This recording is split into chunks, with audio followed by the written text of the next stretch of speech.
શિક્ષણની વ્યવસ્થાના મસમોટા વખાણ વચ્ચે ગુજરાતમાં મોટાભાગની આંગણવાડી જે કેન્દ્રો છે તે ભાડાના મકાનમાં ચાલે છે અને આ ખુદ વાત સરકારે વિધાનસભામાં સ્વીકારી. નર્મદા જિલ્લામાં 354 આંગણવાડી પાસે પોતાનું મકાન નથી, તો છોટાઉદેપુર જિલ્લાના 379 આંગણવાડી કેન્દ્રો પાસે પોતાના મકાન ન હોવાનો જવાબ સરકારે વિધાનસભામાં આપ્યો. આંગણવાડી અંગે પૂછાયેલા સવાલના જવાબમાં સરકાર તરફે જવાબ મળ્યો કે નર્મદા જિલ્લામાં 197 કેન્દ્ર બાંધકામ હેઠળ છે. 137 કેન્દ્રો માટે ટેન્ડર પ્રક્રિયા ચાલી રહી છે. 99 કેન્દ્રને વહીવટી મંજૂરી અપાઈ ગઈ છે, જ્યારે 10 કેન્દ્રો માટે જગ્યા જ ઉપલબ્ધ નથી.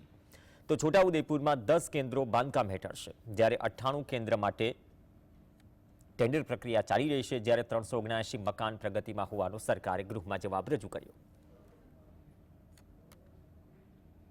ભારતીય જનતા પાર્ટીના સરકારમાં જે પણ બજેટો બને છે એમના પ્રભારી મંત્રીઓ, એમના એનજીઓ, એમના કોન્ટ્રાક્ટરો, ત્યાંના લોકોને શું જોઈએ છે એ પ્રકારનું આયોજન નથી થતું.